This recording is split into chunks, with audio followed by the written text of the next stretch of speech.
উভতি আহিছোঁ অনুষ্ঠানৰ মাজলৈ এটা প্ৰশ্ন কৰিছিলোঁ যে আপুনি কিমান ভোটত জয়ী হ'ব এইবাৰ যোৱাবাৰ বোধকৰা আপুনি অসমত দ্বিতীয় যোৱাবাৰ মই ৯৬,০০০ ভোট পাইছিলোঁ আৰু এইবাৰ আমাৰ ল'ৰাবিলাকে কৈ আছে যে ১ লাখ অতিক্ৰম কৰিব অৰ্থাৎ আমাৰ ভোট খুব কম ১,৫৮,০০০ ভোট পুল হৈছে গতিকে মই যিটো ধাৰণা কৰি দেখিছোঁ যে ১,১০,১৫,০০০ ভোট মই পাব লাগে ১,৫০,৫৮ৰ ভিতৰত কিন্তু কি হয় এইটো কালি দেখা যাব নহয় কিন্তু আপোনাৰ যোৱাবাৰ ভোট আপুনি দ্বিতীয় আছিলে অসমত যোৱাবাৰ ময়ে বেছি ভোট পাইছিলোঁ 96,000 কিন্তু এইবাৰ মই ভাবোঁ যে যিহেতু ভোটৰ পাৰ্চেণ্টেজটো খুব বেছি কিছুমান সমষ্টিত ৩ লাখো ভোট আছে আমাৰ জালুকবাৰীত ১,৫৮,০০০ ভোট পুল হৈছে দেখা যাওক ভাল কৰি মই ভাবোঁ যে ৰাইজে ভাল কৰি ভোট দিছে কিন্তু আগতে মোৰ অলপ গন্তিটো হাতত আছিলে এইবাৰ মই যিহেতু সমষ্টিটোত যাব নোৱাৰিলোঁ গতিকে মোৰ হাতত গন্তিটো নাই কিন্তু আমাৰ ল'ৰাসকলে কৈছে যে যোৱাবাৰতকৈ ভাল হ'ব যোৱাবাৰতকৈ ভোট বেছি পাম বুলি কৈছে নহয় যোৱাবাৰ ভোটকৰো যোৱাবাৰ তিতাবৰত তৰুণ গগৈয়ে সপাই ৭২,০০০ ভোট পাইছিলে মই 96,000 পাইছিলোঁ কিন্তু এইবাৰ মই টোটেল ভোটৰ ওপৰত গোটেই কথাটো ডিপেণ্ড কৰে গতিকে পাৰ্চেণ্টেজটো আমি ইলেকশ্যনৰ পিছত ওলাব পাৰিম কিন্তু আমাৰ কম্পিটিশ্যনটো আগৰবাৰৰ ৰিজাল্টৰ লগতহে গতিকে মই ভাবোঁ যে ২০১১ত মই যিমান ভোট পাইছোঁ জালুকবাৰীত ১৬ত তাতকৈ বেছি পাব লাগে এইবাৰ বেছি পাম মই ভাবোঁ শপত গ্ৰহণ অনুষ্ঠান ক'ত হ'ব মানে ধৰক কিবা পৰিকল্পনা হৈছে নেকি পৰিকল্পনাটো কৰা নাই আৰু পৰিকল্পনা কৰাৰ সময় নহয় কিন্তু মই ভাবোঁ যে বিজেপি দলৰ যদি অহাকালি ঐতিহাসিক বিজয় এটা হয় প্ৰথমবাৰৰ বাবে বিজেপিৰ চৰকাৰ হ'ব ইলেকশ্যনৰ সময়ত মই ৰহাত প্ৰধানমন্ত্ৰীক মই পাইছিলোঁ অলপ নিবিড়ভাৱে কথা পাতিছিলোঁ তেতিয়া মই প্ৰধানমন্ত্ৰীক কৈছিলোঁ যে সৰ্বানন্দ সোণোৱালে যেতিয়া শপত ল'ব আপুনি আহিব তেতিয়া তেখেতে কৈছিলে যে নাই মই আহিম গতিকে আজিৰ দিনটোত মই ভাবোঁ যে যদি আমাৰ এটা বিজয় হয় ঐতিহাসিক বিজয় হয় আমি বিচাৰিম যে প্ৰধানমন্ত্ৰী ডাঙৰীয়া যদি শপত গ্ৰহণ অনুষ্ঠানটোত আহে আৰু তেখেতে যদি অসমৰ ৰাইজক অন্ততঃ উপস্থিত থাকি এটা আশ্বাস দিয়ে যে হয় বিজেপিয়ে ইলেকশ্যনৰ সময়ত যিখিনি কথা কৈছিল সেই কথাখিনি পালন কৰাত ময়ো আছোঁ তেখেতৰ প্ৰেজেন্সটোৱে মুখেদি ক'ব নালাগে কিন্তু তেখেতৰ প্ৰেজেন্সটোৱে এইটো কথা বুজাব চিম্বলিক মেছেজ এটা যাব যে সৰ্বানন্দ সোণোৱালৰ নেতৃত্বত যিখন চৰকাৰ হ'ব তাত প্ৰধানমন্ত্ৰী ডাঙৰীয়াৰ প্ৰত্যক্ষ আশীৰ্বাদটো থাকে বাট প্ৰত্যক্ষ আশীৰ্বাদ থাকিব গতিকে আমি বিচাৰিম যদি ভগৱানে বিজেপিৰ চৰকাৰখন কৰে মোৰ মনৰ ইচ্ছা যিটো মই অলৰেডি ৰহাত প্ৰধানমন্ত্ৰী ডাঙৰীয়াক কৈছোঁ যে প্ৰধানমন্ত্ৰী ডাঙৰীয়া স্বয়ং উপস্থিত থাকিলে আমি ভাল পাম কিন্তু কি হয় কেনেকুৱা ধৰণে কৰে মই কৈছোঁ মোৰ দায়িত্ব কালি 4টালৈকে পিছৰ দায়িত্বখিনি বিজেপি দলে ঠিক কোনোবা আহিব নেকি দিল্লীৰ পৰা আপোনালোকৰ জেনেৰেলি আমাৰ ইয়াতে বিজেপি দলৰ যি আমাৰ ৰাম মাধৱ মহেন্দ্ৰ সিং তেখেতসকল অসমত প্ৰায়ে আহি থাকে কাৰণ বিজেপিত ইলেকশ্যনৰ লগত বহুত কাম লগত চলি থাকে এতিয়া আমাৰ সাংগঠনিক নিৰ্বাচনৰ কাম চলি আছে তেখেতসকল অসমত আছেই মহেন্দ্ৰ সিং ডাঙৰীয়া অসমত আছেই নতুনকৈ কোনোবা মই নাভাবোঁ যে আহিব বুলি কিন্তু মোক সুধিলে মই ক'ম বিজেপিৰ ৰাজ্যিক কমিটি বা আমাৰ দলৰ বিষয়ববীয়াসকলক যে ভাল কৰি শপত গ্ৰহণ অনুষ্ঠানটো হ'লে ভাল হ'ব যদি প্ৰধানমন্ত্ৰী ডাঙৰীয়া নিজে উপস্থিত থাকে শুনত সুৱগা চৰিব কিন্তু অন্যান্য ৰাজ্যত অৱস্থাটো ভাল নহয় বিজেপিৰ গতিকে এই যি 4খন নিৰ্বাচন হৈছিল তাত বিজেপি দলৰ সাংগঠনিকটো আমাৰ ভাল হ'ব বেয়া হ'ব গম পাম যে আমি কিমান ইম্প্ৰুভ কৰিলোঁ তাত ঐতিহাসিকভাৱে বিজেপি হিচাপমতে ক'ত ইম্প্ৰুভ কৰিব তামিলনাডু কেৰেলা আৰু বেংগলৰ ভিতৰত মোৰ দৃষ্টিত কেৰেলাত আমাৰ ইম্প্ৰুভমেণ্টটো ভাল হ'ব ইন পাৰ্চেণ্টেজ অফ ভোট আৰু বাকী 3খন ৰাজ্যত বিজেপি দলটো নায়েই কিন্তু মেছেজ তাত কংগ্ৰেছ আছিলে কংগ্ৰেছ হাৰাটোৱে বিজেপিৰ এটা ৰাজনৈতিকভাৱে মৰেল বুষ্টাৰ হ'ব যে আপুনি চাওক বিজেপিয়ে যেতিয়া প্ৰধানমন্ত্ৰীয়ে কৈছিল যে কংগ্ৰেছ মুক্ত ভাৰত এতিয়া অসমো গ'ল কেৰালাও গ'ল যদি 2খন যায় তেতিয়াহ'লে এখনহে বাচি থাকিল কৰ্ণাটকা আৰুতো নাই উত্তৰাখণ্ড হিমাচল মেঘালয়া আৰু নাগালেণ্ড 4খন একেবাৰে আমি যিটো হিলি ষ্টেট বা য'ত MP এজন বা দুজন থাকে কিন্তু ডাঙৰ MP থাকা ডাবল ডিজিট MP থাকা সিটৰ ৰাজ্য মাত্ৰ অকল কৰ্ণাটকখন থাকি যাব তাৰমানে এক প্ৰকাৰ কংগ্ৰেছ মুক্ত হ'ব কিন্তু যদি কেৰালাত কংগ্ৰেছ জিকি যায় বা ৱেষ্ট বেংগলত কংগ্ৰেছ জিকি যায় তেতিয়াহ'লে আমি ক'ম যে নহয় কংগ্ৰেছ মুক্ত এতিয়াও হোৱাৰ সময় হোৱা নাই কিন্তু মই ভাবোঁ যে কালিৰ ছিগনেলটো হ'ব যে বিজেপিয়ে যদি অসম পায় বিজেপি +1 হ'ল আৰু যদি অসম আৰু কেৰালা কংগ্ৰেছ হাৰে কংগ্ৰেছ -2 হ'ল এইটোৱে অহাকালিৰ মেছেজ এইটো হ'ব যদি এক্সিট পোলবিলাক আমি সঁচা বুলি বিশ্বাস কৰোঁ কংগ্ৰেছ মানে কংগ্ৰেছ মুক্ত ভাৰত যিটো কথা কোৱা হৈছিল তাত আৰু এখোজ দুখোজ হ'ব কেৰালা আৰু অসম যোৱাৰ লগে লগে আৰু যদি বোলে নহয় দুইটাতে জিকিছোঁ তেতিয়াহ'লে ক'ব লাগিব যে নহয় কংগ্ৰেছ মুক্ত ভাৰত এতিয়াও সময় হোৱা নাই গতিকে এই কালিৰ দিনটো কংগ্ৰেছৰ অগ্নি পৰীক্ষা বিজেপিৰ পৰীক্ষা অকল অসমক লৈ অসমৰ বাহিৰে বাকী 3খন ষ্টেটত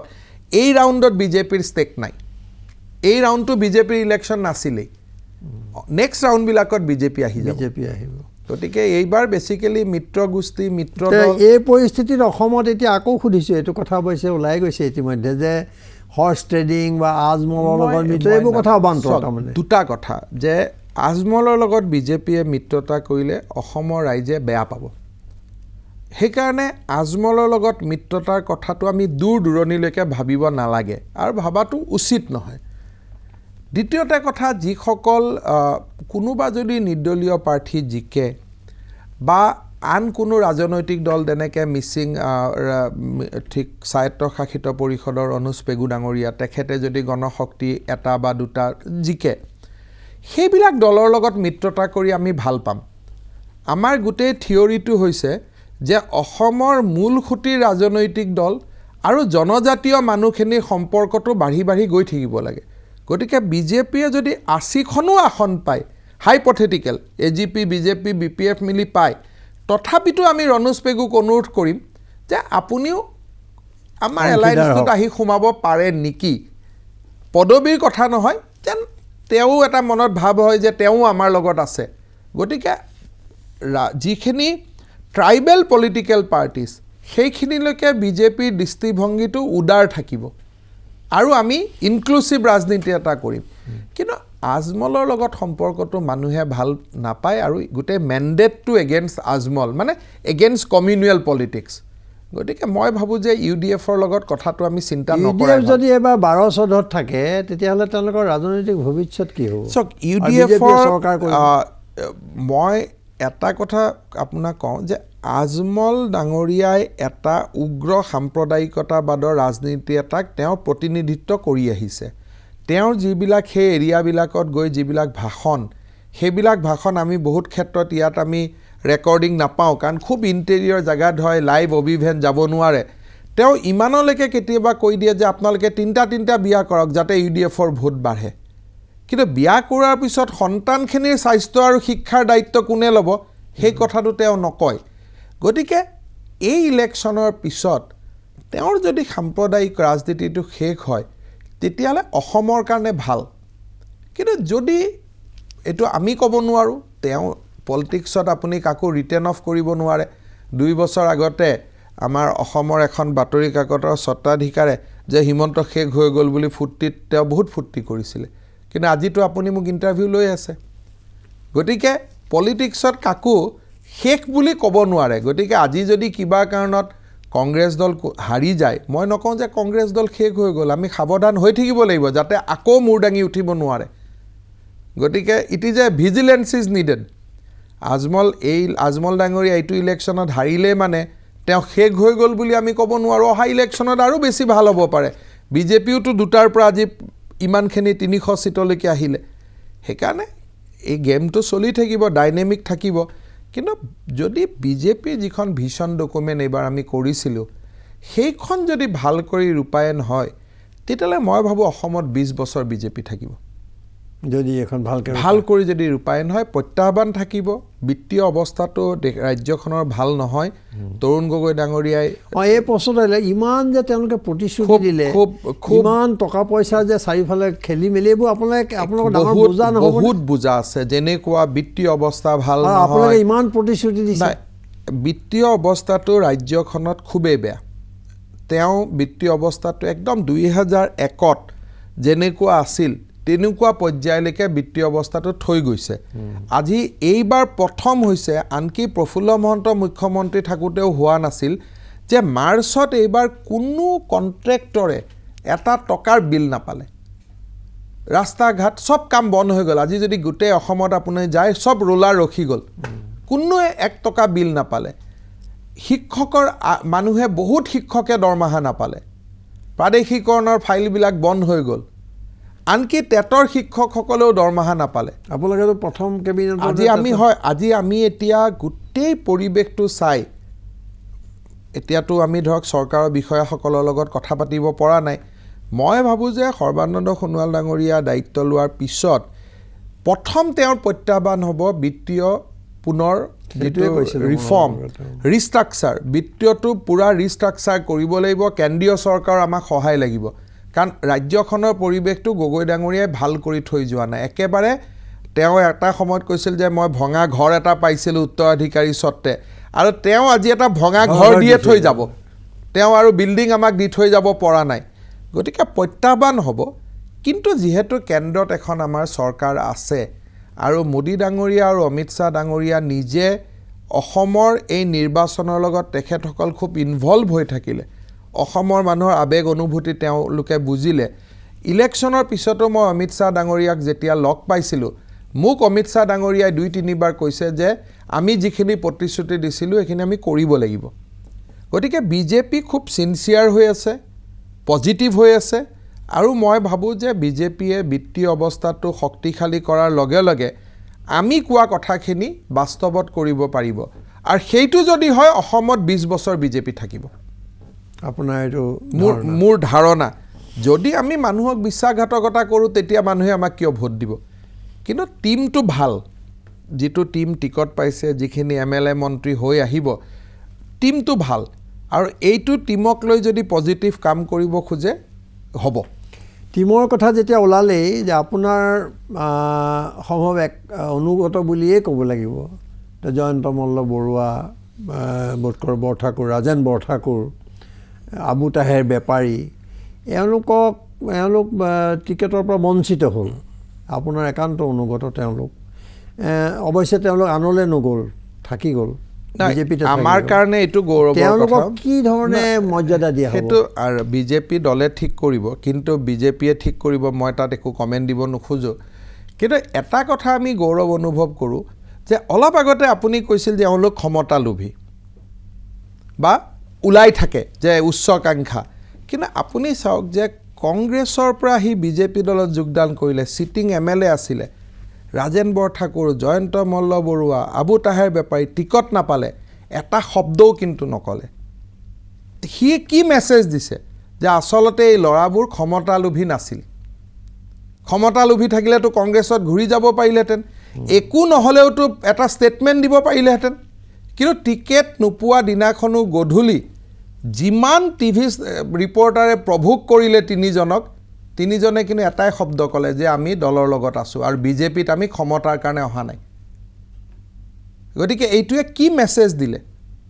বহুত মানুহে কিন্তু কিবা কিবি টিভিত ক'লে টিকট নাপায় কোনোবাই যিকোনো পাৰ্টিত কোনোবাই অফিচ ভাঙিলে কোনোবাই অনশন কৰিলে কোনোবাই পতাকা লৈ আহিলে কোনোবাই সমদল লৈ আহিলে কংগ্ৰেছ বিজেপি সব জাগাত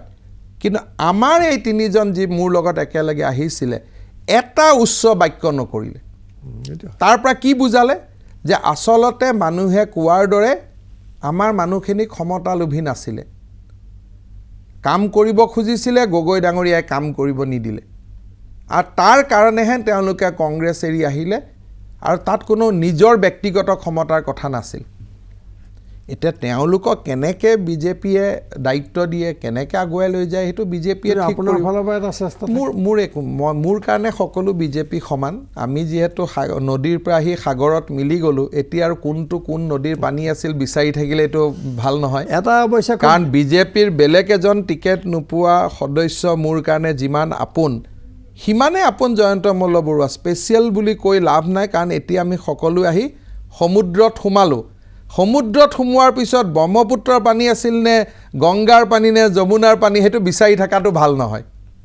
সকলোকে সমান হিচাপে লৈ আগুৱাব লাগিব এটা বিষয় দীঘলীয়া হ'ব, অৱশ্যে ওলাই গৈছে ইতিমধ্যে, এইটো কথা খুব গুৰুত্বপূৰ্ণ। আৰু আপুনি কৈছে যে এটা ভঙা ঘৰ তৰুণ গগৈ আপোনালোকক দি যাব। ধৰক আপোনালোকে যিবোৰ প্ৰতিশ্ৰুতি দিলে তাৰ ভিতৰত নিবনুৱা সমস্যাটো এটা ডাঙৰ নিযুক্তি, আৰু অসমৰ উদ্যোগ নীতি, আৰু তাতকৈ ডাঙৰ কথা জলসিঞ্চন আপুনি 100% মানে দিয়াৰ কথা কৈছে। এই তিনিটা বিষয়ত থুলমূলকৈ আপোনাৰ পৰিকল্পনা কি? নহয়, এটা বস্তু আপুনি চাব যে আমি ভিজন ডকুমেণ্টখন যেতিয়া কৰিছিলোঁ তাত কেইটামান কথা আমাৰ কোৱা আছে যে উদ্যোগৰ ক্ষেত্ৰত আমি কি কৰিব খোজোঁ, কৃষিৰ ক্ষেত্ৰত আমি কি কৰিব খোজোঁ। আজিৰ পৰিৱেশত এই কথাখিনি মই নাপাতি আপোনাক এষাৰে কথা ক'ম যে যেতিয়া আমি এই ভিজন ডকুমেণ্টখন কৰিছিলোঁ তাৰ আগতে আসাম নিৰ্মাণ বুলি এটা আমি ডায়লগ প্ৰচেছ কৰিছিলোঁ, য'ত বিভিন্ন মানুহৰ পৰামৰ্শ লোৱা হৈছিল কি কৰিম নহয় কেনেকৈ কৰিম। কি কৰিমটোতো চবেই জানে যে কৃষি নীতি হ'ব লাগে, উদ্যোগ নীতি হ'ব লাগে, ৰাস্তা ঘাট ভাল হ'ব লাগে, চাকৰি পাব লাগে, এইটোতো চবেই জানে। কিন্তু কেনেকৈ কৰিম এই বিষয়টোৰ ওপৰত ডিটেইল গৱেষণা আৰু ডিটেইল ডিছকাশ্যন আমি কৰিছিলোঁ। সেইকাৰণে মোৰ বিশ্বাস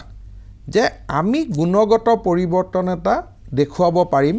খালি ইনিচিয়েল 6 মাহ আপোনাক সময় লাগিব, কাৰণ তৰুণ গগৈ ডাঙৰীয়াই পৰিৱেশটো বহুত বেয়া কৰি থৈ গৈছে। প্ৰথম 6 মাহ দায়িত্বটো হ'ব যে বিত্তীয় যিটো সচ্ছলতা সেইটো উভতাই আৰু 19 চনৰ লোকসভা নিৰ্বাচনৰ আগতেই আমি মানুহে দেখাকৈ কিছু ভাল কাম আমি কৰিব লাগিব। উন্নতিৰ লগত যিটো ডাঙৰ ইছ্যু সেইটো হৈছে identity of Assamese people or identity of indigenous people, সেই ইছ্যুটোৰ ওপৰতো আমি কাম কৰিব লাগিব। গতিকে আইডেণ্টিটি আৰু ডেভেলপমেণ্ট দুইটা একেলগে আমি আগবঢ়াই লৈ যাব লাগিব। এইটো বিষয়লৈ আমি নিশ্চয় লক্ষ্য ৰাখিম। আৰু আমাৰ বহুত কথা আছিলে, কিন্তু সময় যথেষ্ট ইতিমধ্যে দীঘলীয়া হৈছেই। খালি শেষত মই দুটা কথা ক'ব খুজিছোঁ যে সিদ্ধাৰ্থ ভট্টাচাৰ্য যে এইটো অনুষ্ঠানতে কৈছিলে যে মই কংগ্ৰেছৰ চাণক্যক বিজেপিৰ চাণক্য কৰিলোঁ। এতিয়া আপোনাৰ এইটো আপুনি গ্ৰহণ কৰিছেনে? এইটো তেখেত আমাৰ বিজেপি দলৰ সভাপতি, তেখেতে ভাল পায় আৰু তেখেতে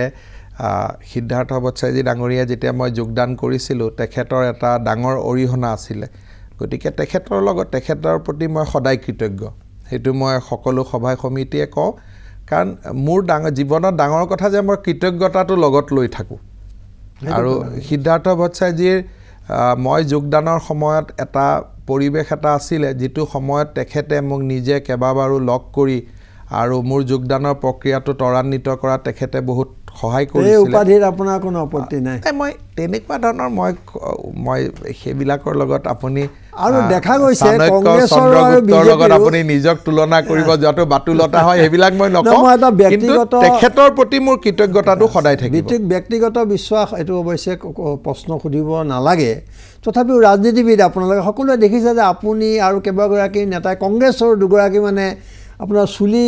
আপোনাৰ ৰূপ সলনি হৈছে চুলি, আপুনি এই কথাটো কি? একো নাই, অকণমান ইলেকশ্যনৰ সময়ত ইমান কষ্ট হ'ল, গতিকে অলপমান এইটো ৰিলেক্সটো চিম্বলাইজ কৰে। অকণমান